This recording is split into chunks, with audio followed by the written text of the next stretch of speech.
That's you. This guy. No. That's what you're supposed to do. When people be like, when I get like that's like a setup, nigga. Like, that's making it easy. Catching up with you. The Chop Up Show is now live. What's good with y'all? Y'all make sure y'all say what's up as y'all Chop come Up in the Show building. is now live. It's been into Cinco de Mayo 2022 has been an eventful day. You feel me? May in this short 5 days, it's been eventful for I feel like all of Oklahoma. Definitely, I feel like we was almost on our third day of tornado watch and tornadoes coming in. Man, Yeah, I seen it. yeah, shout out to everybody in Seminole, Oklahoma. They got hit by two. Seminole, it's like, hold on, Seminole got hit by two tornadoes. Okima, Oklahoma got hit by a couple tornadoes as well. Man, we know that if you live in the Midwest, so this part of the Midwest, I know somebody who lived in Haskell that they stuff got all types of toe up. Oh yeah, you said Haskell. Haskell got hit too. There's a few cities that got hit majorly by tornadoes in Oklahoma. Shout out to those people that's dealing with the aftermath. I know that from living in Oklahoma for the past 13 years, that when tornadoes hit is the aftermath and the pickup and the debris and the insurance and it's nothing to do. It's nothing that Tornado Alley name ain't it ain't cute. It ain't for ornaments or nothing. It goes now. Being from Kansas City, we know the truth about that as well. So it's ugly. So shout out to Oklahoma. What about that? Y'all dealt with that too growing up? Y'all dealt with period. That was our natural disasters was tornadoes. Period. Yeah. Man, then we know we got the at this point the alleged death of Kevin Samuels. Yeah, we gotta talk about that for a second. Yeah, definitely gotta talk about that. There's been a lot of mixed reviews, mixed emotions about old Kevin Samuels. Some people are getting into plug your mic. You know what I'm saying? We can't hear you. We see you talking, but we cannot hear you. We know that a lot of people talking about that though. We're gonna be getting into that as well. We know that today is Cinco de Mayo. For the people that don't know, this is not Mexico beating America. So I feel like a lot of people don't really know. Independence Day. No. Can you hear me now? Yes. Welcome to the Chop Show. Yeah, straight up. So I just want to say what's up to everybody in the chat. We see all y'all coming in. We got a few first time listeners. Kalamazoo, Michigan. I ain't never seen Kalamazoo, Michigan. We got folks from Tulsa up in here. Shout out to all the people, or blessings and prayers for all the people in Lockett, Texas, because they said that got destroyed. Brittany Griner is now classified as wrongfully detained. Right. So, but with that being said, man, we can go ahead and get into the conversation. Get this thing started. Who want to bring it in today? I'll bring it in. All right, Lee, gonna go ahead and bring it in. Let's start the show the way that we always start the show. Let's get it. Wrong one. In the city, we gon' slide, bet I be there pronto. Me, my guys, we really live. Lord forgive me, pay my tithes. Please don't have me reach inside, and that's in the console. Keep the semi when I ride, lit off Henny when I drive. In the city, we gon' slide, bet I be there pronto. Chopped up and never slopped up. It is the Chop Up. It's your boy George Lee, aka the Conscious Lee. Don't forget the Lee, theconsciouslee.com, where you can find me at, man. Shout out to all my Oklahomies that's dealing with the aftermath of tornadoes, man. Who I'm with. Hey, it's your girl Toya G. Happy to be with y'all on this May the 5. We pushing through I say it every week, but we pushing through this year, and it's wild to me. Canada's in the building. I saw that in the comments. Shout out to y'all.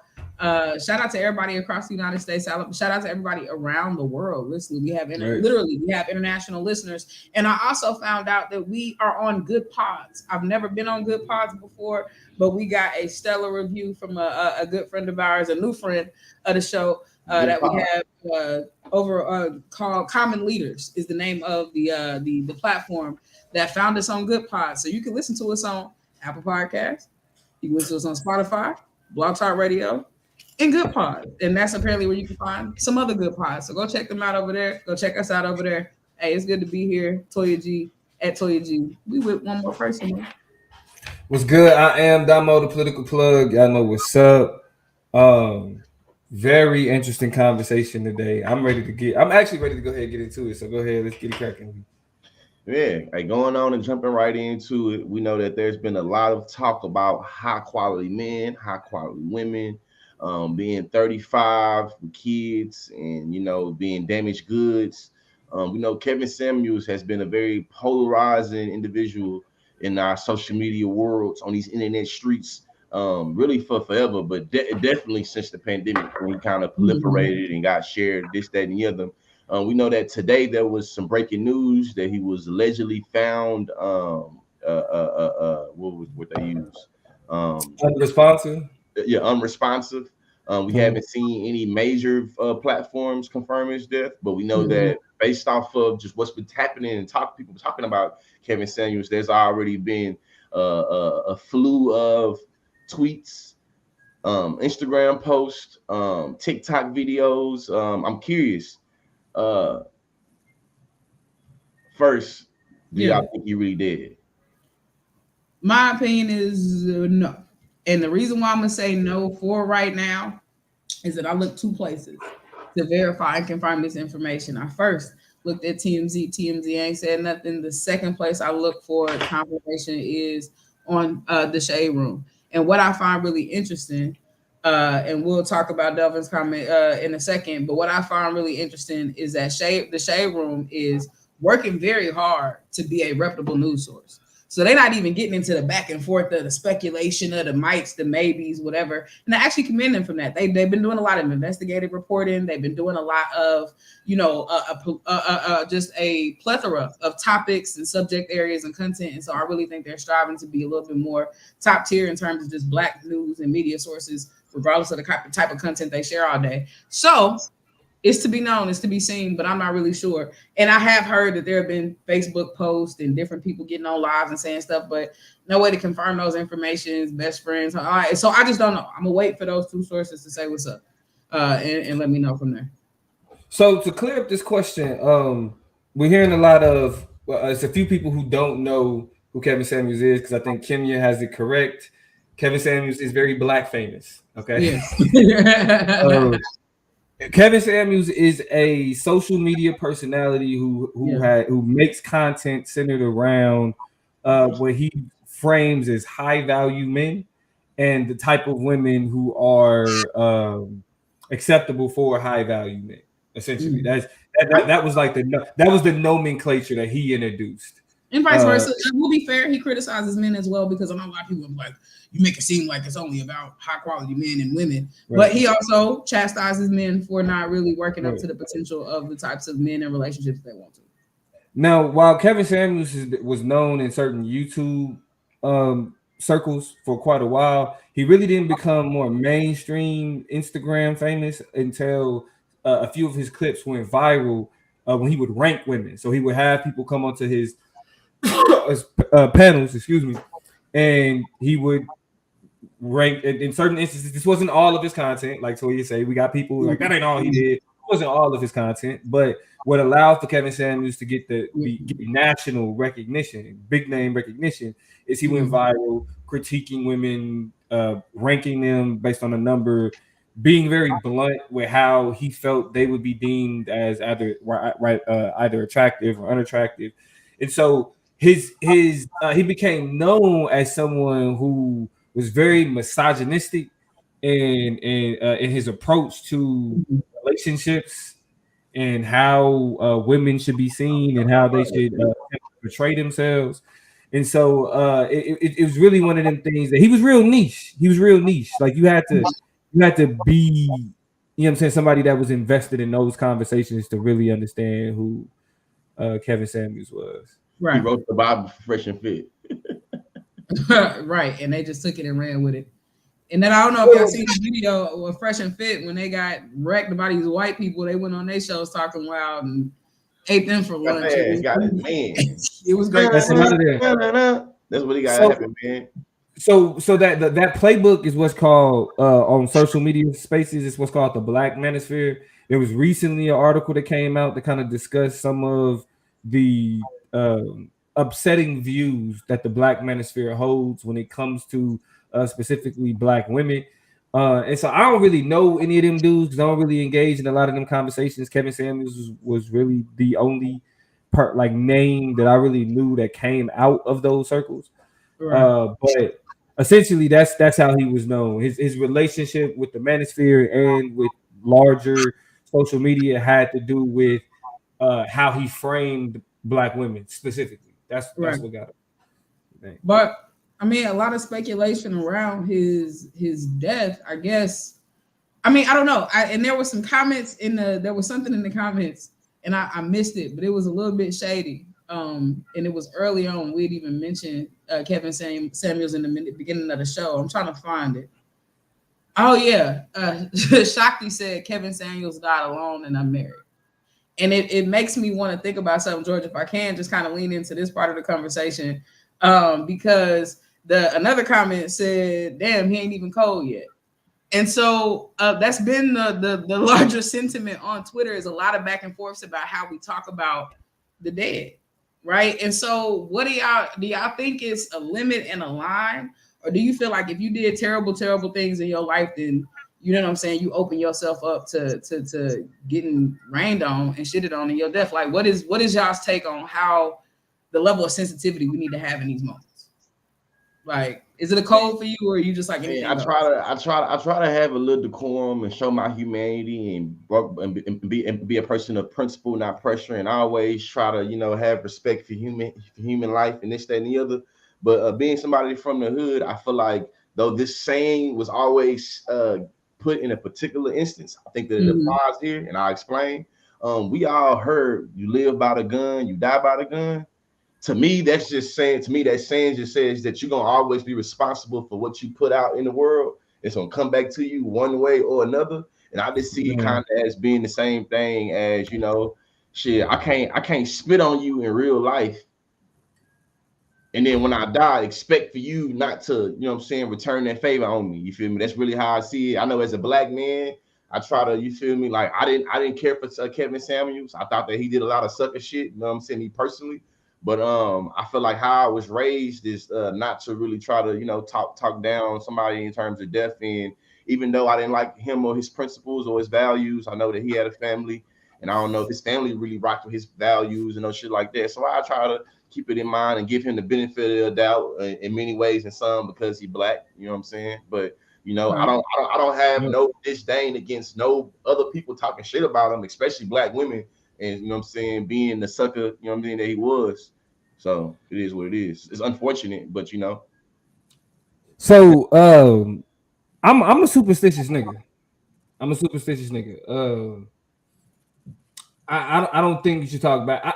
I don't think you should speak ill of the dead, specifically like really celebrating their death, because that's something that we all gonna have to deal with. It's like making fun of old people. Like, why would you talk shit about getting to a place where you hope that you will be, like, if you want to live a long life, right? So knowing that death is something that comes to us all is really not, it's not something to be played with or celebrated, because we all gonna have to, ring that bell at some point. But where I do run into issues with that sentiment, and so in case there's any clarity that's needed, it's like, no, I don't condone celebrating death of people that I disagree with, or people that I think are bad for the community, or people that I think are bad for the world, right? It's not my job. That's what we're different. That's why I know we're different. For me and you, it's like, but listen, this is what I'm saying. I say that because I'm superstitious, right? But under scrutiny, though, I may prove myself to be a liar. I say that, like, if I'm because the thing about Kevin Samuels is, because I'm not a woman, even though I felt what he said was disrespectful to Black people as a whole, because that orientation towards Black women is counterproductive to Black communities. I can't say that what I heard was enough to be like, yes, he did, right? But are there people who have had a certain impact on the world that, if I'm really pressed on, it's like, bro, you ain't, if you was a person at this time, you wouldn't have been happy about. And I think, and what I take it back to is, and this is an extreme example, I'm not comparing the people who are celebrating the death of Kevin Samuels to slaves or enslaved Africans. However, when when the slave master died, the enslaved Africans celebrated. And so I think what George is speaking to specifically is that while generally, like on practice, I don't go around being happy that people have died, regardless of what opposing ideological spectrum or side of the spectrum we were on. Sure. There may be some circumstances that I could experience that I haven't experienced up until this point that would make me feel that way. Or if you're looking at examples of like these things happening, like the analogy of the slaves and the enslaved African and the slave master, I could see where that happens. And so the issue with Kevin Samuels is when you become an icon, when you leave, the only thing that's left is your legacy.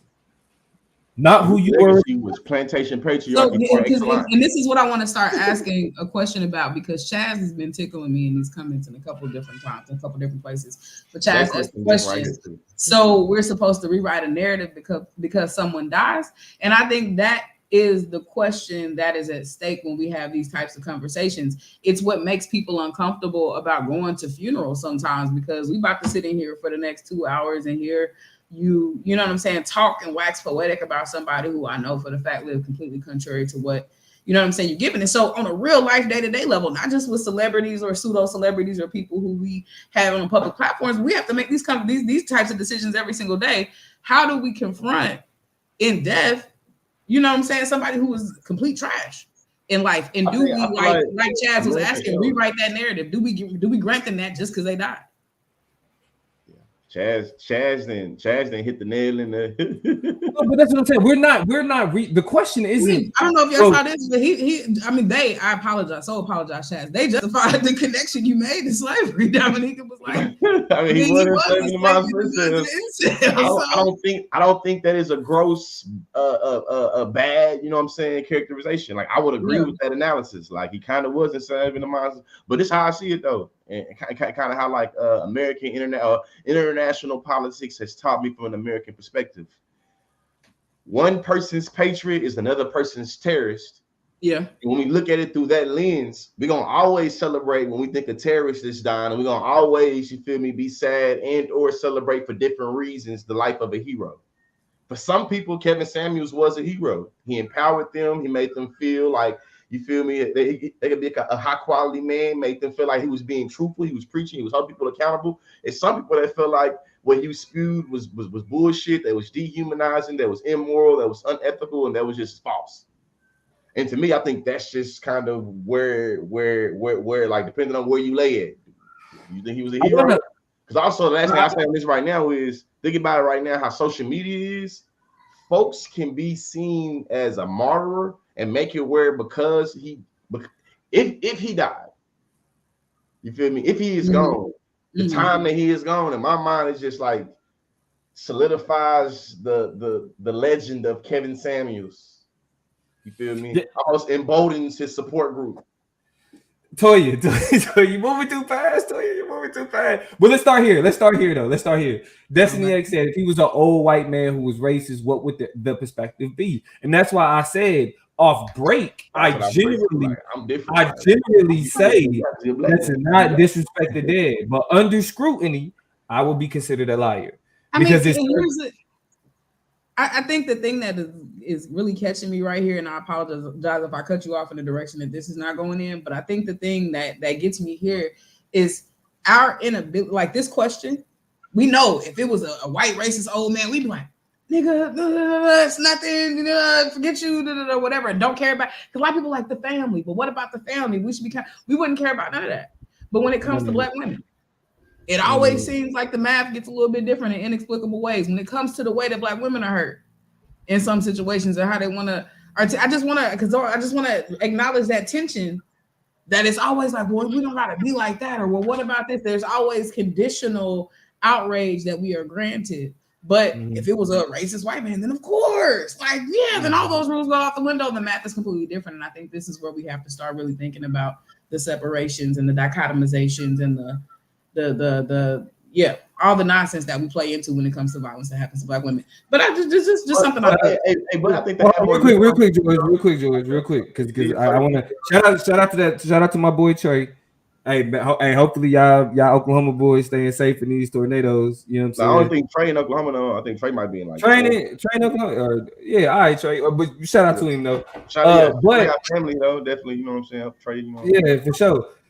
Neek the Greatness said, "I'm not putting sugar on shit," and that's why I want to make a distinction though, right?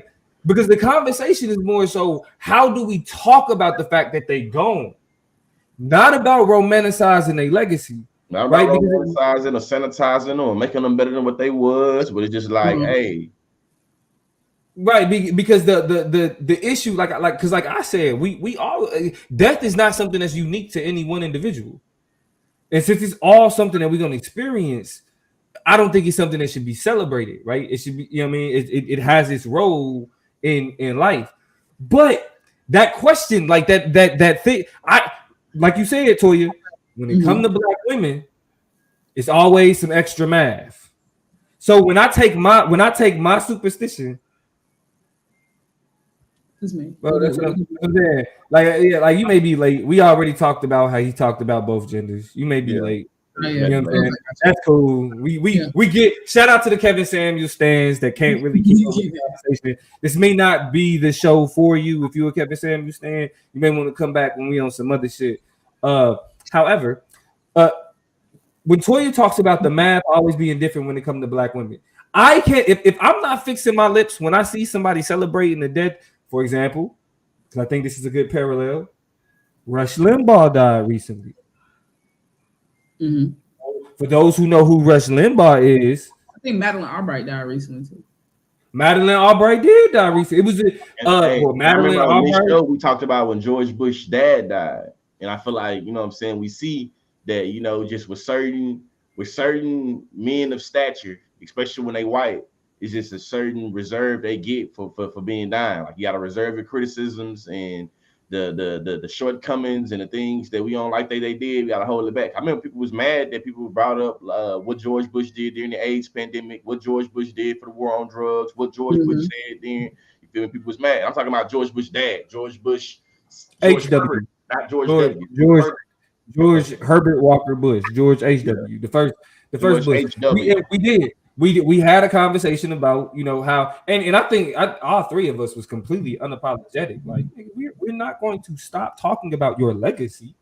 Yeah, because you know what I'm saying. And for the people that's LeBrandon Scales, my response for you and people that's saying this, and this very respectfully, when we criticize like Candace Owens and Blexit, majority Black people are a part of her organization. It doesn't take away from my criticism of what she's doing. So you point out that Kevin Samuels majority had women that were calling in. It doesn't take away from my criticisms in how he oriented himself towards women, how he talked to women, and the type of aha gotcha moments he put women in. It doesn't negate that. You see what I'm saying? It's like it doesn't negate that Candace Owens and the Blexit movement is an anti-Black movement that literally tries to have individual gain off anti-Black dispositions. Like all those things is true. You feel me? I gotta interrupt you real quick. I gotta interrupt you with it. Tarot destroy you. I gotta put you in timeout. Because the one thing we not gonna do is we're gonna have this conversation. We're gonna talk about Roe v. Wade, but the one thing we not gonna do. And let me help some of that math real quick. Because I wrote down this statistic specifically in writing some notes for this. That's 19 million unborn Black babies. The total amount in that same 50-year time span was 63 million. So what color were the rest of the children? It's not only Black women having abortions. Let's do the math. That is a piece of the puzzle. That's a piece of the conversation. But 63 million babies were aborted overall. So that 19 million. Let's think about the services that were rendered to people in the public in general. Let's not make a spectacularization of Black women in the services they decide to participate. Get that off the screen, bro. So that's just me. I mean, and as we and real quick, I'm gonna say this, and then George, you could go ahead in the snapshot as we transition over to talk about Roe v. Wade. The one thing we not gonna do is we're not going to allow any of this conversation to be situated, the conversation of abortion, Roe v. Wade, whatever, to be situated in any type of accusations of black women being murderers because of this conversation. We're not allowing that. Freedom of speech is something that you get from the government. We ain't got to put up with your bullshit. Oh God. And we're not gonna put up with the bullshit. Y'all can do that shit on other places on YouTube. But the comments of murderers, y'all not about to get that off over here. I ain't playing them games. Go ahead, George. Yeah, man. We know that intersectionality is so real, and everything that we talk about is usually interconnected and intersected. You see what I'm saying? Education is elevation. We know that depending on what side of the aisle you on, you feel like you might be mourning the death of Kevin Samuels, and depending on what side of the aisle on, you might be feeling like the death of Kevin Samuels is something that you want to go grab some sparklers for. We know that regardless of how you feel about Kevin Samuels, it's very important to recognize that the shit you leave or the sense you leave with people is always going to be what they smell when they think about you. And if it stank and they nose turn up, then you feel me? It is what it is, man. We know that us that grew up in the 90s or grew up in the early 2000s, we know that in the early in late 90s, they always said shit like live by the gun, die by the gun. You're responsible for the energy you put off in the universe, this, that, and the other. If people feel like you full of shit when you alive, they probably gonna feel like you full of shit when you dead too. Yeah. If people feel like you were, what I'm saying, a saint when you alive, they probably gonna think you a saint when you dead too. That's all I gotta say with that. Rolling into the next one, education is elevation. About to get into this Roe v. Wade. I hope that this conversation allows for a lot of people to learn from not only the political process, but also learn about just the historical implications of abortion in our country. And we're gonna get into a lot of how a lot of people kind of get into the anti-abortion shit. And you don't realize where it comes from. And I listen, before we get into the conversation, I just said the last thing. I was born and raised down south. I've only lived down south in the Bible Belt. I've only lived around environments that was structured by being against abortion. I ain't never lived nowhere that was for abortion. I've always lived in places that was against it. Keep that in mind when we had this conversation. Yeah. And I think Destiny X is making a pretty specific point as well, and that's I don't say rest in peace for everybody. Yeah. Respectfully. Okay.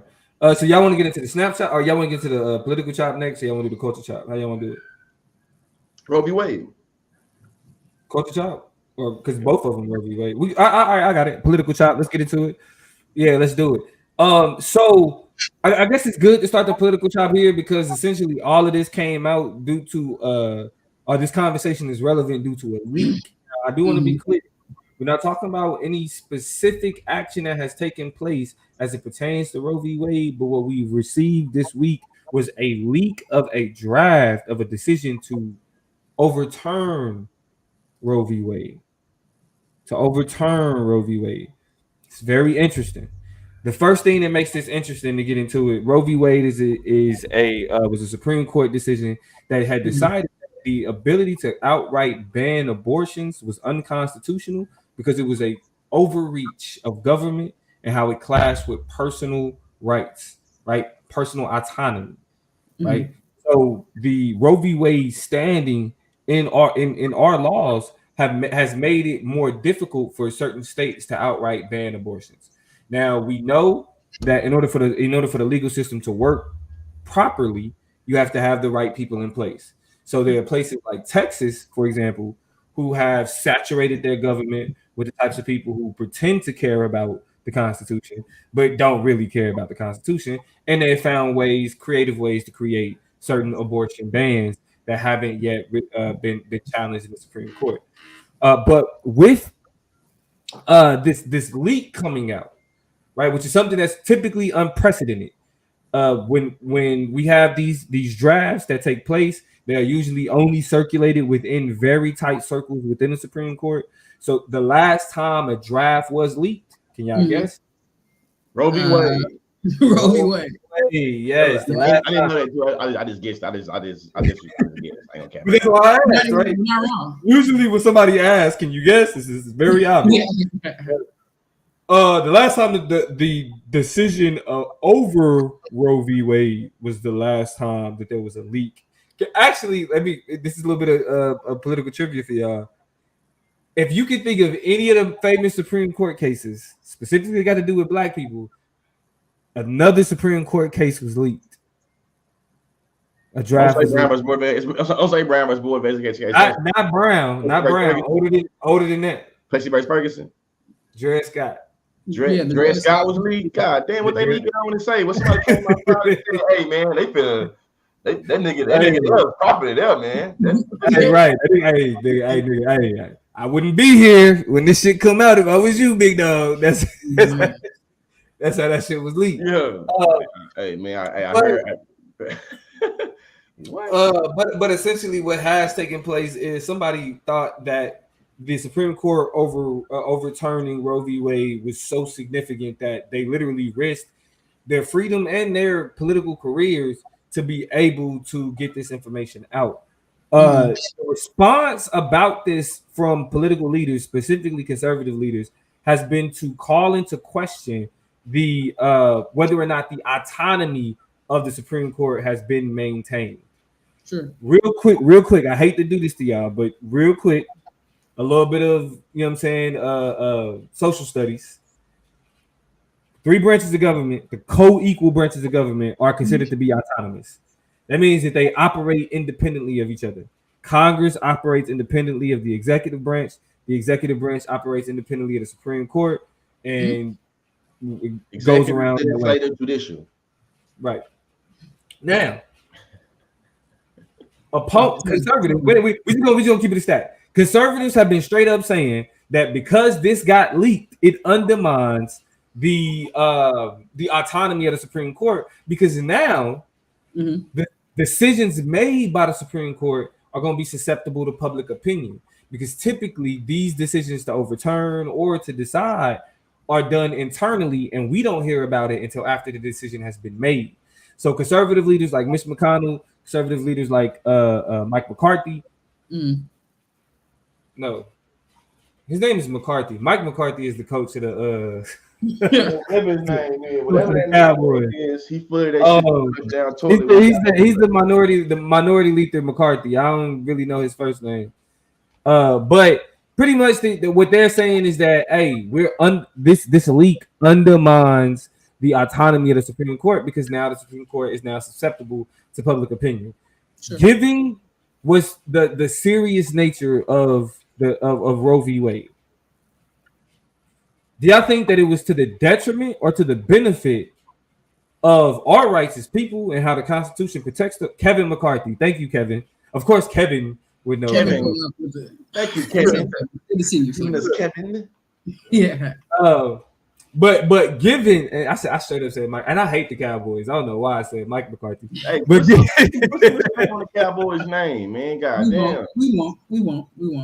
But given the claims that's being made about undermining the autonomy, do y'all think that it was a good thing that this leak took place, and that it's possible to put public pressure on the Supreme Court to make sure that this doesn't happen? I think that it was a good thing for our rights, but it shows you that the autonomy of the branches of government is in opposition to the general welfare of the people. And we recognize that even from a constitutionalist standpoint, that there has always been competing interpretations on what the Constitution should be doing and how it should evolve. And I would argue that a lot of what Mitch McConnell and them were trying to preserve, you know, they're conservatives because they're conserving the Constitution. People that don't know, even when people conservatives say they're conservatives, they conserve the Constitution in theory, quote unquote, right? I would argue that a lot of them do it in bad faith, because it's like, hey, a lot of those quote unquote founding fathers said it's supposed to be a breathing document, it's supposed to be changing.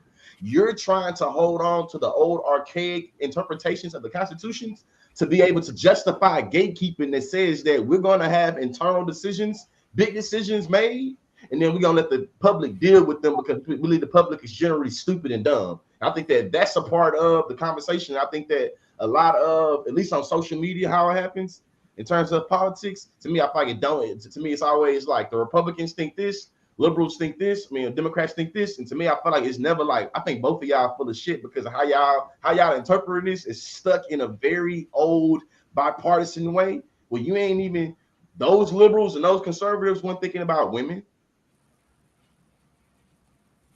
Yeah. So you hold on to those old political, you know what I'm saying, views to say, hey, this is how I'm going to think. This is how I think the process should go. To me, it's just like, hey, what are you doing? Hey, and Terry Destroyer, I think that Bro, don't respond. They're what, you going trolls. out your way. That's just going you going out your way, giving this time, effort, and energy. I appreciate you helping us in the algorithm. You know what I'm saying? Just like Mitch McConnell and them and a whole bunch of naysayers and trolls. Sometimes when you put your effort in certain things, you don't realize that you're not only doing yourself a disservice, that you actually servicing the people that you don't really recognize. And it's like,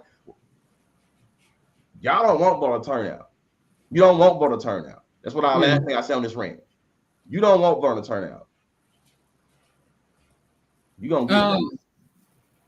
So, in terms of the autonomy of the Supreme Court and whether or not this particular instance has really started to challenge and threaten that, I think it's cooked. The Supreme Court has been unraveling in very problematic ways. I think since Donald Trump, right, was able to influence it in such prolific ways and really politicize it in ways that, you know, we knew was there, right? We knew that there were conservative and liberal splits. We knew that people had their own orientation toward politics that informed how they were credible enough to even be on. Like, we knew that was a part of it. But I think starting with the Donald Trump era up to now, the autonomy that the Supreme Court has been, to me, manipulated and abused so wildly that it's really rough to even see them as autonomous, because it all bleeds in and bleeds over. It's been overly politicized with the way that Barack Obama was blocked from being able to nominate his justice because of the pissed off nature of the Republican Party and how they really wanted to stick it to and set up a great trajectory for who they didn't even know was going to be Donald Trump. But then, of course, you have this charismatic, crazy ass person who's willing to go balls to the wall to make sure his conservative agenda. So just make it like it's already been politicized. You know what I'm saying? This has been in the making. This has been years in the making. And this is what frustrates me about the Democratic Party, is that they don't have the gall or the foresight. They don't have the 6-step ahead plan and orientation, I feel like, toward making sure that conservative power is here in the same ways that the Democrat, like they're not matching energy is what I'm ultimately saying. And so when we talk about the autonomy of that particular court, I think we see everything from, you already have, just by nature of the Supreme Court, the ability, they dictate and determine impeachments, right? They dictate and determine major decisions that, are both private and quiet and that we don't hear about and listen about, but set precedents for so many things in our lives, up to these types of conversations where you have 9 justices able to make a decision about some shit that the vast majority of Americans, based on polling information, based on just a lot of data and statistics, do not want.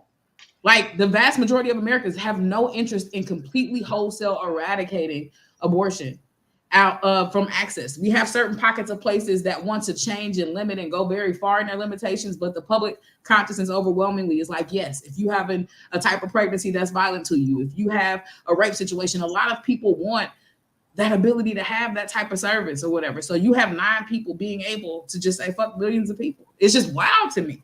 Wow. And so that autonomy and being subject to public opinion, like I say all this to say, I think that separation, the degrees of separation were lost a long time ago, and now we're seeing the cracks and crevices. They can't even motivate themselves. They have opted themselves out of investigating themselves for January 6th. Okay, hey, and, like, you know what I'm saying? Like, what? Like, stop playing. Autonomous? Don't want to be subject to public opinion? They shield themselves when they want to. They open themselves up to it in other times when they want to. Why? Because they know when it's all said and done, they suffer nothing. Because the caveat that George, Donald, is really important.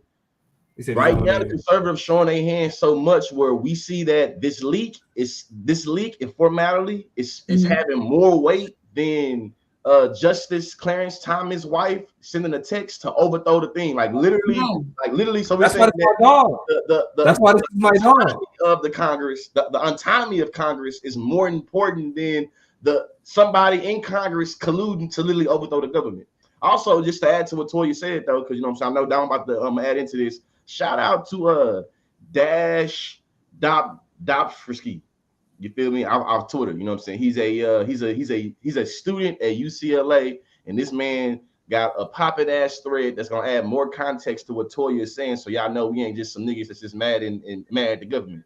He said, my professor at UCLA told our class that the worst part of the SCOTUS story, and for y'all that don't know, when people say SCOTUS, they're talking about the Supreme Court of the United States. A lot of people be throwing around this. I realized this when I ain't gonna say the name. One of my family members asked me, like, Lil George, what the hell does SCOTUS mean? I had to tell him. But listen, my professor at UCLA told our class the worst part of SCOTUS story was the fact that someone leaked the draft opinion. I raised my hand and told her the worst part was that women's rights are being taken away and that the person who leaked it, the draft, was a hero. Then she responded by saying, a hero, question mark. The individual undermined the integrity in the institution of the court, to which I responded, the court lost its integrity when the wife of SCOTUS Justice texted Mark Meadows on a plan on how to unlawfully overturn the election. Then this shit got spicy, right? Then she said, let's not get into the political gossip. To which I said, Dash said, it's not political gossip. It's documented text that Clarence Thomas' wife ran about left-wing heists, even though the election was stolen. How did they get it? It's not political gossip when they got those texts through a investigation done by a congressional committee. That's not gossip. Or a congressional committee. But listen though, Dash, hey white boy, white man, you a cold motherfucker. How you put this together? Because then you kept on tweeting. You said, she said, I'm not here to discuss political opinions. I'm just professing that today is a dark day for the judicial court as an institution, which Dash concluded, no, it's a dark day for women in America who just lost their reproductive freedoms. It's a safe to say my grade would take a hit for disagreeing with her so passionately and morally, but I felt I need to speak up. I'm a student at UCLA who's disgusted by what the Republicans are doing to this country. By the way, when Republicans claim schools are indoctrinating students, it's a lie.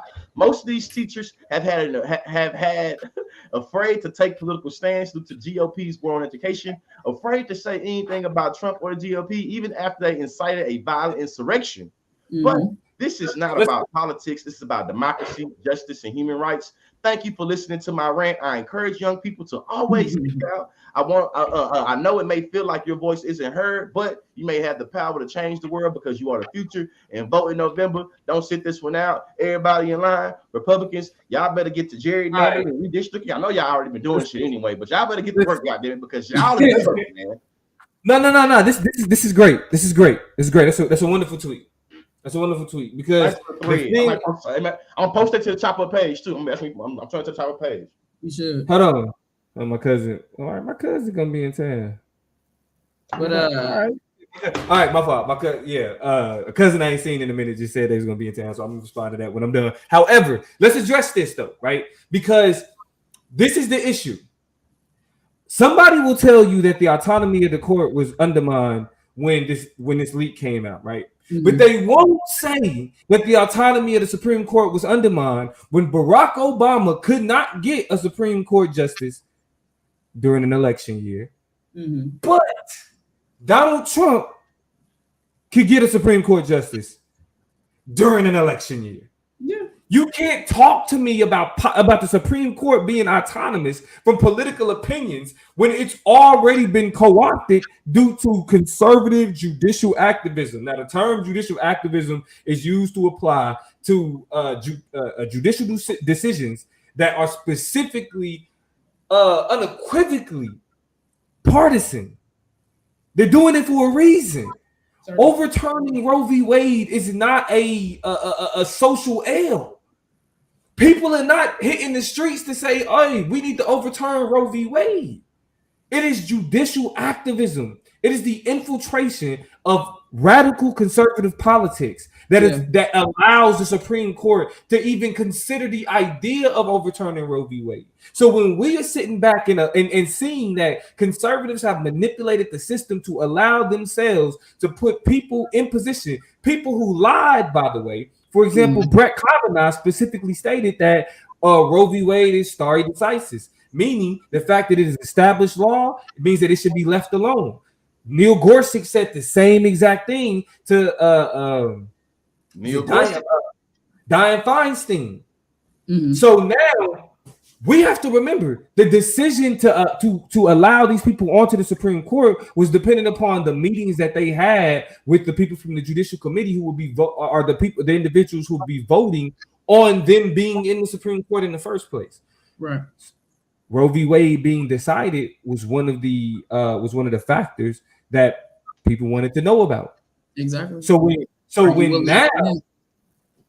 So now we're crying and complaining about the autonomy of the court when we've just sat there and allowed conservative politicians to make sure that conservatism dictate, or I guess conservatism as they see it today, dictates how the Constitution is being interpreted, not how it's been interpreted throughout time.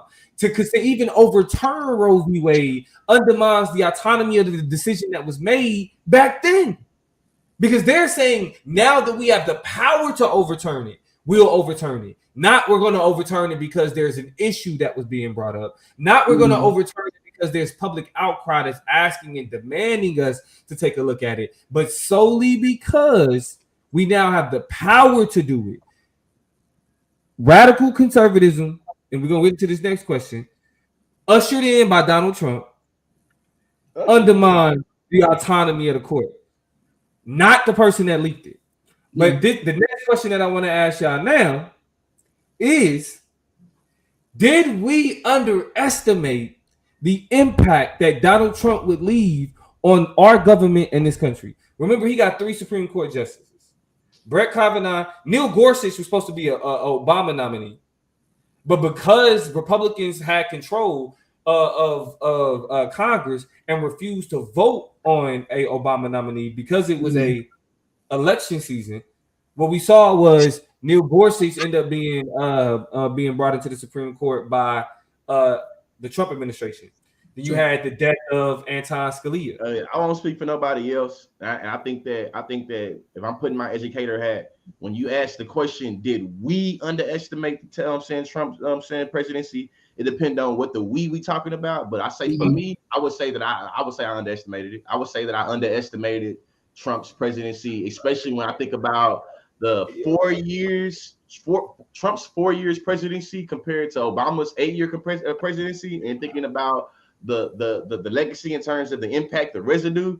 I think that if this Roe v. Wade is overturned, we'll see what that means. But I also think that, that there's a lot of implications in there, because we also see that once I learned that Barack Obama was trying to get RBG or RGB, whatever her name was, to sit down, but she didn't want to, and seeing how also that also allowed for her to die and Trump to fill that position when he was in office.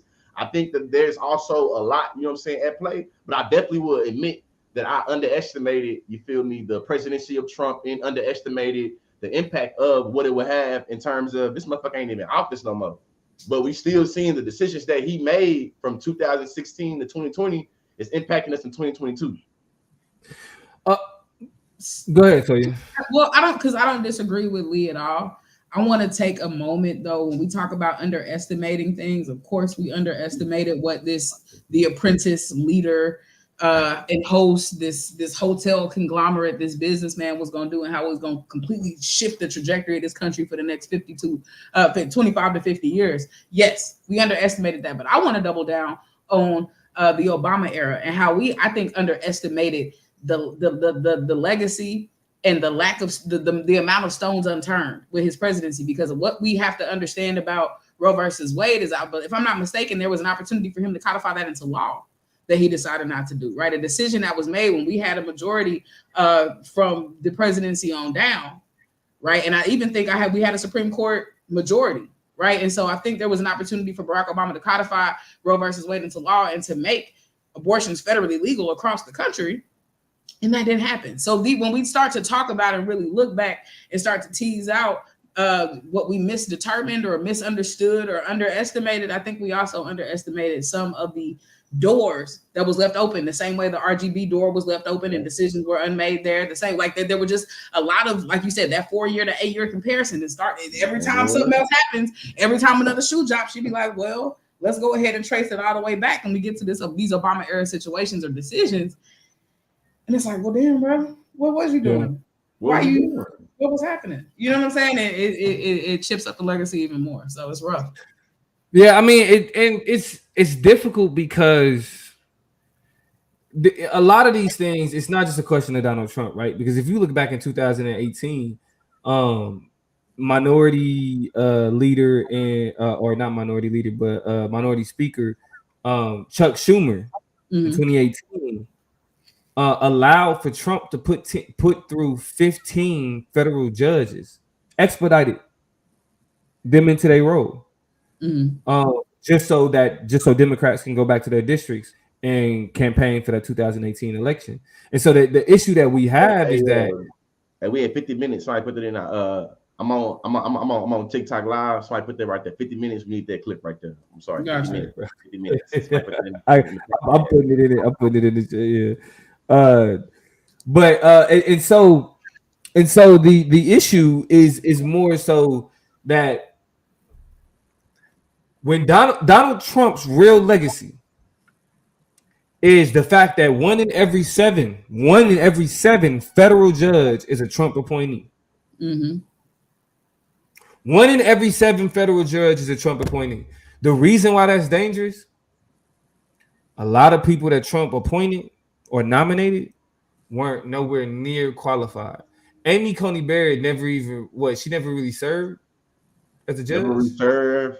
Couldn't even answer the question is what are the 5 protected things in the First Amendment? Couldn't even you know what the one she forgot? Protest. So it is. Helen said that she's like, I know it. That's right. It was rough. Right. And Jay, this is a legitimate question. Can the judiciary branch still be considered autonomous if the POTUS administration can turn the case into federal law? I'm done. Please forgive me. I'm gonna check it out too. I'm absorbing this information and trying to keep up with the way this shit is shaking out as well. So that's a fair question. I'm about to find out. Oh God, yeah, Danny. It's a fair question. And too, I think that you critically thinking about the separation of power and checks and balances and how that shit don't be checking in math and sometimes. You feel exactly. me? Well, okay, to answer that question, yes. Because even though a president could make it into a federal law, that law could then be challenged and take it to the Supreme Court. If the Supreme Court then rules that federal law violates the Constitution, then that law is then thrown out. This goes back to my autonomy. This goes back to my original reign as well about people being constitutionalists and thinking about their interpretations of what the Constitution should be and not be based off of different old ass archaic perspectives, either a old liberal perspective of what the Constitution is saying or an old conservative perspective what the Constitution is saying. We see that both ways though is still making where it's not giving what it's supposed to give, especially for these groups that's supposed to be protecting. Because we recognize that when you take a old conservative perspective of how you should be interpreting the Constitution, it's not thinking of woman's autonomy. Also, when you think of liberal, liberal perspective of the Constitution, it's not taking into account women's autonomy. So a lot of the ways that we see people start going back and forth, it be on some bullshit, especially when we think about the Constitution and especially how the government works. It's like, the Constitution says that, to me, it's like, think about it. Roe v. Wade was taught in my government class in motherfucking 2009 as a senior in high school. The fact that the idea that President Obama had to codify it in the law that wasn't taught to me, it shows you that a lot of times how the government work is not really taught to students in high school, and it shows you that the average American, we really lost in the sauce. We have no idea. We don't know what. To me, the fact that you even said like, hey, Barack Obama had the opportunity to make Roe v. Wade the law of the land, but he didn't. You know why he didn't though? Because he's a goddamn constitutionalist, and he probably believed in federalism. I believe in the distinction between the federal government and the state government, and I don't want to step on states' rights and this, that, and the other. That's the reason why I make my argument about most quote unquote liberals really being center conservatives. Yeah, you feel me? Yeah, all it is seen as a leftist or a liberal because of how the political spectrum is illustrated in 2022. Or because you pick a social issue or two and talk a little bit louder, a little bit harder about it, then all of a sudden we get to look at you, leave you on the left. Like, not quite. Yeah, like hell no. Like that bullshit that Elon Musk tried to do. And 10 years ago, I was a part of the left. Now they see me as center right. Nah, motherfucker, you been on that side, bro. You just trying to be a cool kid on some hippie shit and be on that side. But what's the end, you're gonna come out. You feel me? I'm gonna hey, Papa always said, Lil George, if you fronting faking like a goddamn apple, nigga, when we squeeze your ass and orange juice come out, we know what you said you was. Elon Musk. Look, I'm gonna take it to the Bible. It asks the question: how do you know a tree but by the fruit that it bears? In off seasons, in the cold seasons, It's just twigs and shit. But when the seasons change, all of a sudden you get that same apples and oranges George was just talking about. We go squeeze that thing to see what fruit coming out. All of a sudden we start to recognize it. How do you know a tree but by the fruit that it bears? That's the reason why I agree with Donnie. There is no actual left in our country. It's just a whole bunch of bootlicking motherfuckers trying to get their grab for power. And all it is you think conservative or it's the conservative emotions of poor people, and you thinking your fifth of power is fitting emotions of rich people. All of it though is just a whole bunch of neoliberal bullshit of people not giving a damn. Listen, the Democrats don't really care about women. You feel me? As a matter of fact, it's how I feel, right? It's really how I feel. I've never thought about this before. I think I might have to pop out in the bathroom with a random object on TikTok with this one. But I've never thought about the way in which people try to sensationalize black babies being killed through abortion. Just, to me, material consciously and subconsciously criminalizes black women. What you're saying is that there are deaths of black women, and we should see black women as avid genociders because they've been killing all these babies. It's like, hey, let's frame it though.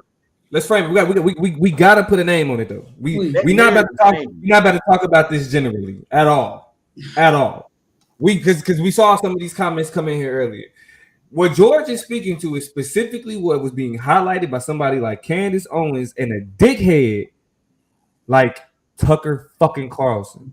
Like Tucker Carlson has the most punchable face of anybody in media. I'm not even a violent nigga like that. I'm man.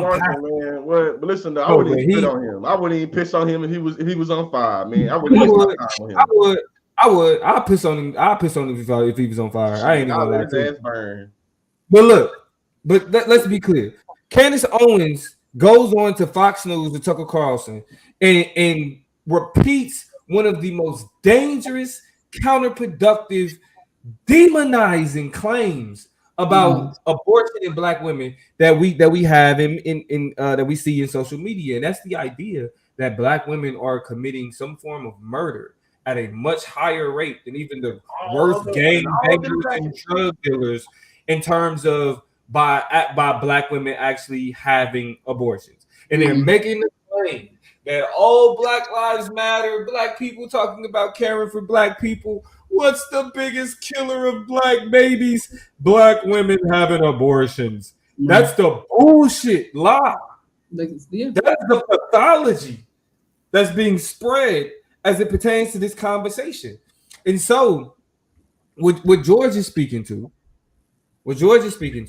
is how the same people who will tell you critical race theory is a terrible thing. Not be thinking about the role that race plays and how it impacts particular communities, because when we talk about race, it's divisive, victim mentality, stuck in the past, race hustling, victimization. That's what it is. That's what they say. But you will invite this black woman to come over here and push a conservative brand of race peddling that, in their eyes, paints black women specifically, as the biggest murderers of black people. Bam, they would even correlate abortion to slavery, on God.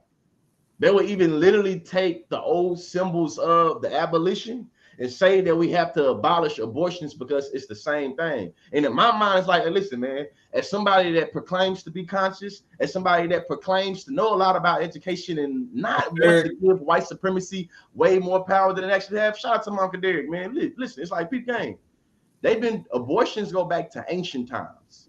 If you just do a small little research, a little small little genealogy, a little small little Google search, goddamn, you don't see that abortions go back to before. Hey, when white folks believed that the earth was flat, there were people of color in different civilizations outside of the global north that was already doing, abortions. So to act like Margaret Sanger or to act like goddamn Planned Parenthood is the borderline or the goddamn originators of the shit is like, not only is it facetious and dishonest, it's like it's cap. Yeah. You feel me?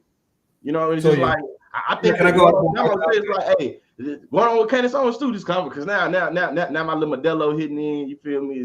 Listen. These folks, shout out to the man that shout out to Uncle Norris. Uncle Nears. Shout out to Uncle Nears, though. Shout out to Uncle Nears. But listen, though, it's what we see. Given the historical analysis about racism, it's always bad unless we're talking about Planned Parenthood. talking about the racial origins of an organization is always bad, unless we're talking about Margaret Sanger. Yeah, I find that funny. it's I have to say this. I have to Mhm. say this, and then I'll let you get it. I just got one more rant. Yeah, but I'm sorry, Toy, we just ran our asses Of on. course. Listen, if I had some objections or some interjections, I would have contributed them. I love that my brothers are able to sit here and talk about the bullshit and the nonsense attached to conversations about my body. It makes me excited. So please, Hey, which made our earlier text conversation. Yeah, hey, this was her point. I ain't want to say nothing, but I was like, yeah, this is her point right here. She's like, niggas, I mean, yeah. Honestly, and I mean, there's something. So I'm gonna give y'all some background conversation on, you know what I'm saying, how the planning of this show kind of came about. I might put this in thing right now. For she said, we need this clip right here. This is at an hour. This is at an hour. This is at an hour. Let it go. So, I mean, no, because the way that we important. got to this point into this conversation and how it's being developed and unfolding actually started with the plug being like, so you're gonna talk about Roe v. Wade tonight, and I was like, the sexism in that, you know, assertion. And I had to sit with that even as I mentioned it, because honestly, we've been having a lot of conversations about, you know, people with people, like, if we really gonna have these conversations about abortions, number one, stay your ass out of it if you ain't got a uterus. But also number two, if we're gonna have a conversation about abortions, we need to talk about the people who precipitate how we get to the step of abortion anyway, which is the person with the penis with the semen who is able to inseminate somebody in order to get them pregnant in the first place. So, you know, I'm even conflicted about who needs to be leading and guiding this conversation. But ultimately, you know, I think the whole, you know, don't speak on this unless you have a uterus, really the limit of that is if you want that bullshit. Because if you have the logic, the ability, the capability, even we had who was it? Where'd he go? Or where did they go? Was a white man popped in the comments and said, I believe in CRT because it's true. It doesn't bother me. It doesn't offend me because it's true. Yes.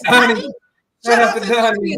Goddamn Donnie. You know what I'm saying? You can come in a conversation if you're willing to acknowledge objective truths and speak about them in ways that are able to and capable of advocating for the people affected by those objective truths. So I'm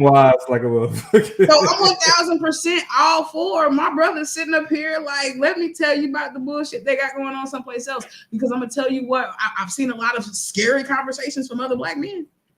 I've seen a lot of rigmarole, standard, boring-ass conversations from a lot of Black men about this issue that are either unbothered or celebratory of the fact that women are being stuck in positions where they have to raise the children that they do not, and they're not having the other side of this conversation about shit like the lack of child support, the lack of support, the ability for men, like that shit that they don't want to talk about, but I don't understand what the problem is. And so it's refreshing. But Black women are 4 times more likely to die during childbirth, and these motherfuckers is trying to force folks to have kids, but you ain't did nothing in terms of helping the process of birth. To me, like, let me do it. Like, what? Let me do what it. What does it mean in the world where literally the child, like, into the amount of Black babies that die outside of the women that's giving them birth or the people that's giving them birth? But George, let's what we're getting into. You see what I'm saying? Let's be clear, bro. Let's be clear. Because it has to be said. The question of abortion is not a community conversation. Period. A Black woman having an abortion, considering an abortion, whatever the case, is not a question of Black people as a whole. And the reason why, hold on, because I gotta let this be known because I'm tired of hearing it. Yeah. I'm tired of hearing it. The reason why it's not a community question at all is because if and when that child is born in circumstances that may not be ideal, is that same community going to be there making sure that child is fed? If their parents are struggling to keep their lights on, is that same community going to be there to make sure that their light is on? If that parent can no longer sleep with that child, if that parent can no longer maintain that child, and that child ends up in the system, is the community advocating for adoption the same way that they are attempting to illegalize and demonize abortion? Yeah, so when we talking about, well, a Black woman having an abortion is impacting the community, what is the community doing for all the kids that go hungry today? The amount of children that George's favorite phrase, not favorite phrase, but how he describes it the best, eating sleep for dinner. Are y'all making sure they did? And so that's the 16 million black children, 19 million, whatever that number was and that figure was, the ones we got, the ones that made it, the ones that actively participate in our communities need, they lack. And it's rough out here. It's harder, even for the people working, fighting hard. So what we supposed to do with the other 19 million? I don't understand. And here's the thing: statistically, women who were not in poverty, and so this speaks to even individuals who find themselves not in impoverished situations and in positions where they're just making decisions about their futures.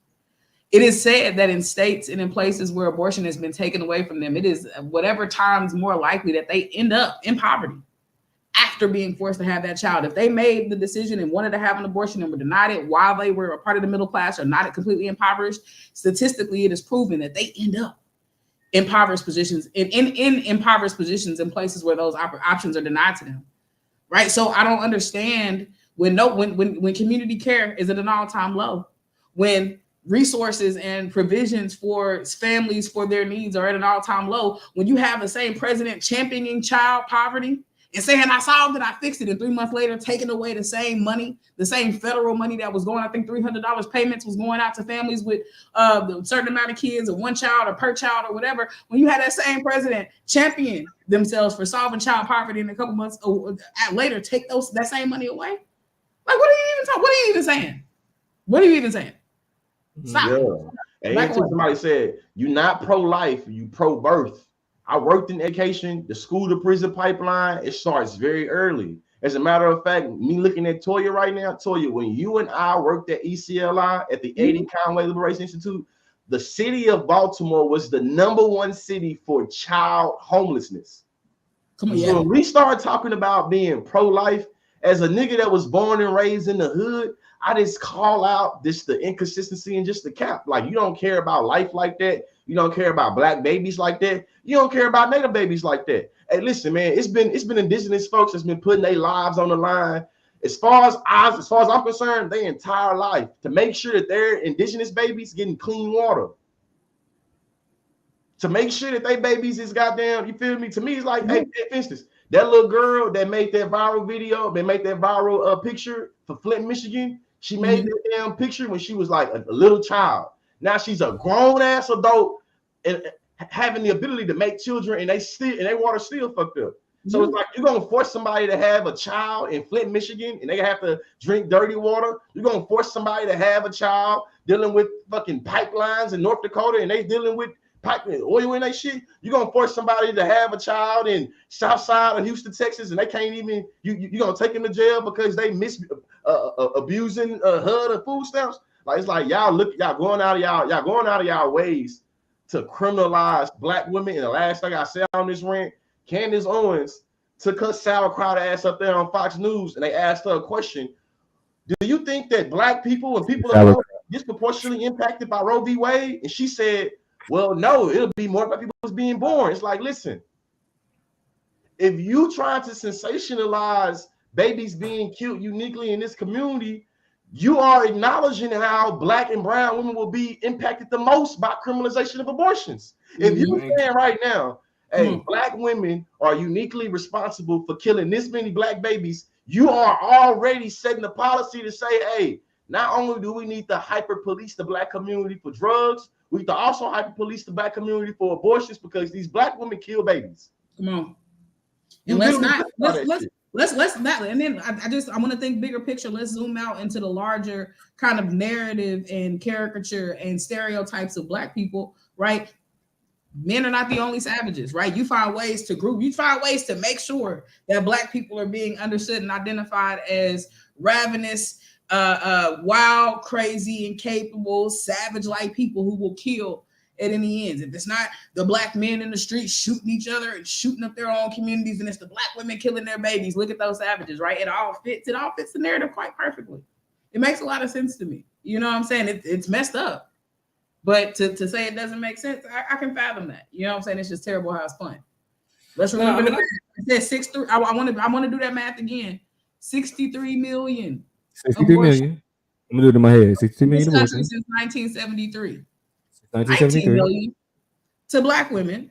19 I'm gonna do million. math on my calculator real quick. So if we round it up, that's 20 million. 44 million So other it's 20 people in million. this country have opted to exercise their right to do what they want to with their bodies. But listen, though, the math ain't even math. It even if you go even deeper into it, because listen, Candace Owens getting those speaking points from anti-abortion rights. I'm saying like little organizations.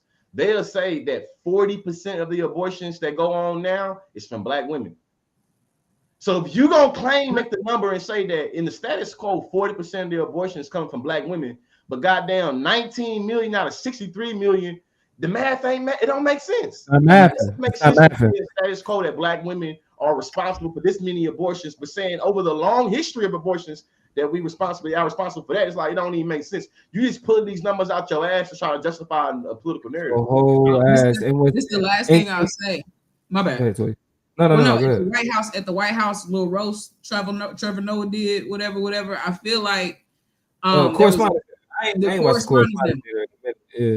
But something was, I don't know if Joe Biden made the joke or he made the joke into relationship in relation, or Trevor Noah made it, but it was a joke about vaccines, right? And one of the things was just to be clear, all your favorite Fox News hosts that's up in here right now had to be vaccinated. They had to go ahead and go through all the proper protocols to sit in here. So while they telling your ass on the news don't get vaccines and shit like that, they follow the rules. In the same way, here's my connection we've been talking about. They hollering abortions don't get them. And the comments have already acknowledged that white folks is out here getting these abortions, right? The rich, high top class, the 1%, they out there exercising their right to do what they want to with their bodies. They just get in front of people. Conservatives get in front of the camera. They get in these conversations and want to police and to dictate and determine to us about what we do to ours. So don't you ever get it messed up. You know what I'm saying? Like, no matter how hard they sit up here and try to quote and drop these stats and stuff like that, you better believe they are the largest consumers. The same way welfare queens don't exist because white people are the largest. White women are the larger percentage of people on social services like welfare. Like political trivia. Who is the largest recipients of government benefits? The niggas getting the GI Bills. That's a government benefit. There it is.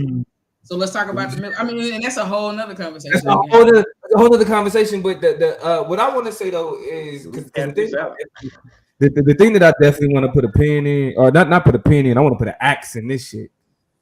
I want to put let's be clear, because y'all know, like, the one thing that this is where y'all fucking up. I ain't did it. This is where y'all fucking up in a minute, and I may have to go ahead and get this cracking. I wanted to talk to y'all first, but this is where y'all fucking up. When y'all bring up Margaret Sanger, and you bring up Planned Parenthood, black man and black woman, that ain't our beef. Religious conservatives have a beef with Planned Parenthood. Religious conservatives have a beef with Margaret Sanger. Y'all know that, right? Took the Margaret Sanger Planned Parenthood Award in the 60s and said that, hey, listen, I seen the quote and I read it too. I ain't going further on that one. And so, but that's the thing about that though, because if we're looking at it like the question of an abortion isn't a question of extermination, it's a question of circumstances. It's a question of circumstances, and so we'll be quicker to blame Margaret Sanger for an abortion taking place with a black woman in the United States than it is the opportunities that she was provided or afforded at the time in which she became pregnant. We'll ignore the women who aren't able to carry through a pregnancy, because not even just calling it abortion, right? Because the idea of just throwing out abortion means that we're just talking about, they just didn't want to have a baby, so they got rid of it. Right. But what about when a woman is told that her life is at risk if she carried this pregnancy through term? What about the women that are told that, based on your sexual assault? A white man in Oklahoma said that in those instances that they should still carry those births to term. Like, that's what literally white dude in Oklahoma. I don't remember dude's name, but I'm sure if you look him up on Google, you'll see him. Hey, listen, got a public position. He, you know what I'm saying? He's a politician, that a part of the policy making process. And here in the state of Oklahoma, he said that shit, if you about to have a baby, and you having the baby gonna cause you to die, then shit, God chose for you, and you have done your service, basically. And that is so frightening to me. I think the scariest part is the brazenness for the risk associated to pregnancy. I think that might be like it's all terrible. It's all Dismissal of trash. black life. Huh? You said what? Dismissal of black life. Go Yeah, ahead. like I just the way that it's just very flippantly like, okay, so you have a situation that you don't, that is terrible, that is medically inclining you to get an abortion. You've been raped, you've been assaulted. Just still, it's that. I think that part, as somebody, and I'm gonna be very open and honest about my real life real quick, as somebody who does not desire to ever be pregnant. Like since I was a child, I've always been like, I want to raise a child. I have no desire to be pregnant, nor do I have, it's cats fighting outside my window in case y'all can hear that. I have no desire. I have no desire to like house or birth a child. The fact that I could be put in a position at some point by being violated, really most likely. But even if I were to ever decide to go ahead and be vulnerable with my body, to say, okay, I'll renegotiate it, I want to have a child that bad, whatever.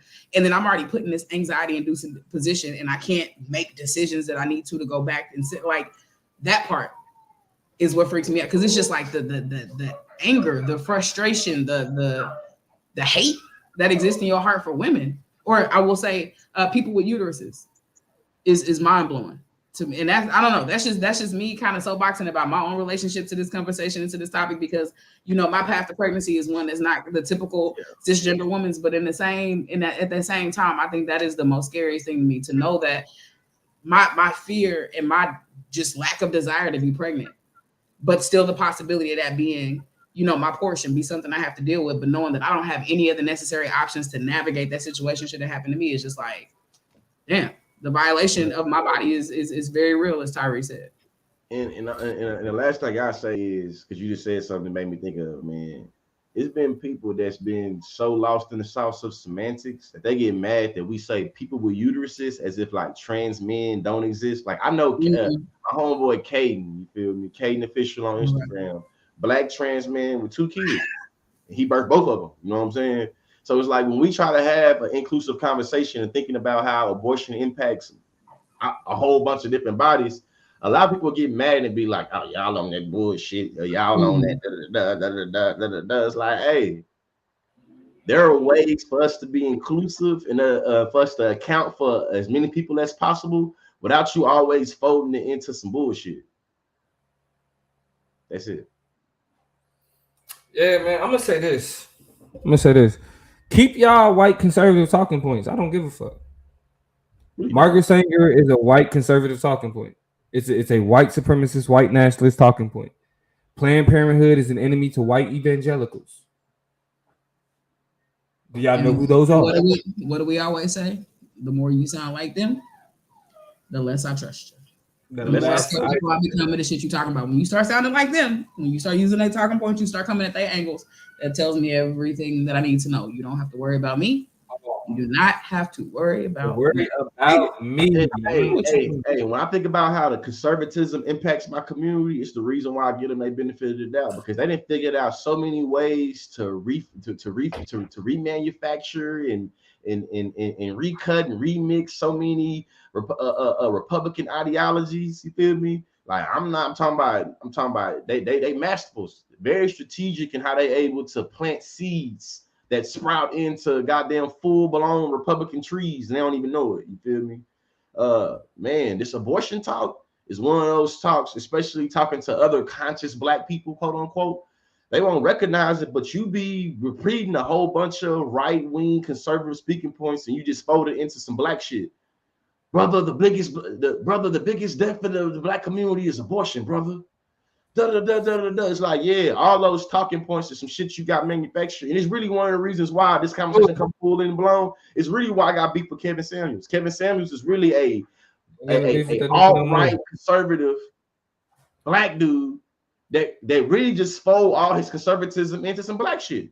He make it sound Kevin Samuels is an example of like how certain black social media communities amalgamated with white nationalist talking points, and we started running with those things. But the thing I want to say that the thing I want to point out is that what we have to understand is that this conversation, this question of um, the autonomy of the courts, the impact of Donald Trump, and the impact of these constitutional conversations on the autonomy that we have as individuals. Understand that the majority, and I just want to leave y'all with a little bit of nerdy shit. The majority of the Constitution is not about the rights of individuals. It's about how a government should function. The actual the Bill of Rights that we talked the most about was actually a footnote. It was a footnote that was placed at the top. But the purpose of the Constitution was to specifically outline how a federal government will operate. Okay? So this conversation about rights as a constitutionalist and how the Constitution should be interpreted should be specifically associated with what does government overreach look like? What does it mean for a government to do more than what the Constitution outlined? Because the same people that will tell you that the government should be able to dictate what a woman could do with her body will tell you that the government should not be able to tell a business or corporation how it should operate. Let me repeat. Businesses and corporations have more autonomy in how they operate than women do in this country. So what needs to be understood is don't get caught up in the rhetoric. Don't get caught up in the language of constitutionalism and freedom of certain rights and freedoms that we have as individuals. If these things aren't applied equally, what we find is that when niggas talk about the Constitution, it's very convenient. Certain rights, certain abilities, and what people are able to do is convenient to defend when it benefits them. But when certain individuals exist on the side of a spectrum where the same people that's telling you that too much government is a bad thing is also telling you that the government should be able to tell a woman what she does with her body. Conservative contradictions. Man, hey, George is one of the best marketers on TikTok. I don't think it's a better phrase that could be used other than conservative contradiction. That's the political chop, man. George, go ahead and close it out, bro. Hey, man. Just in closing this out, we know that powers is the ability to define the phenomenon and make it act in a desired manner. I hope that when y'all listen to the Chop Up Show, we are able to give y'all the rhetoric, the perspective, some history to define the phenomenon and make it act in a desired manner. Y'all know my motto on the Chop Up is research over me search. So I'll never take our word for it. If you disagree with something we've said, that's cool with us. We ain't tripping on that at all. We hope that. Why I tell George to close out my chop? I got it. You hand it to me. I got it. Don't worry about it. I got you. Don't worry about it. I got you, sweetheart. I got you, bro. Listen though. Don't worry about it. When it comes to the Roe v. Wade shit, let's stay politically astute and keep our head to the streets and what's going on, and recognize that anytime we talk about politics on the Chop Up, we're gonna always highlight the uniqueness and how it impacts the Black community, especially. You feel me? How politically, socially, economically impacts the Black community. We see right now that people with uteruses in the Black community, and people of color communities is gonna have the most to lose if this is overturned. We are available on all podcast platforms. Should we find out about new podcast platforms, we're available on every day. If you want to reach out to us, if you want to give us a topic to talk about, if you want to, send us something that you want us to put on our Instagram page or our Facebook page, slide in DMs. Toya Damo, what is our email for again? The chop up email at gmail.com. The chop up email at gmail.com. But look, is it better I would say, is it better for people to just reach out on Instagram, hit us in the DMs, the Chop Up Show on Instagram? That's how I sound like, man. Yeah, go on and go to IG, slide DMs, get in the comment section. We're gonna get us attention. We gonna, Hey, but also y'all definitely want to make sure that y'all are following us on Apple Podcasts. I know a lot of y'all followers, a lot of y'all sheep have iPhones, and so you sheep with iPhones, y'all can find us on Apple Podcasts. When y'all watch us on Apple Podcasts, make sure y'all leave a review, go ahead Yeah, and rate us on Apple Podcasts so we can go ahead and get in that Apple algorithm. We work in the YouTube algorithm. We try to get in the Apple algorithm as well. If y'all are somebody like me, you're a free thinker. You're somebody who appreciates being. If you have an Android, if you have an Android, yeah. If you have an Android, hit us up on Spotify and that or Blog Talk Radio, like because it's a lot of different things that Blog Talk Radio puts us on. But the good thing about it is, if you just Google the Chop Up Show, in Google, you will find the many different places where our podcast is located. We definitely appreciate y'all for y'all time coming in, joining the conversation. My boy Tyler, Android Gang. I knew my dog had me in the building. Shout out to Margot Holmes. We definitely appreciate your support. Oh, yeah, definitely. What's up, Nico? You crazy? What's good? For the channel. Hey, but with that, before we go, I want to say one thing right before you drop the music. I don't want to talk about it, but I do want to say it. Lee, you might be interested. He ain't listening, but I'm gonna say this: Dave Chappelle is transphobic. I just want to be clear about that. I don't want to argue about it. He proved it. Yeah, it's a trans man. We didn't talk about that tonight, but Dave Chappelle is a transphobe. So with that said, now we can end the show how we always end the show. Let's get it.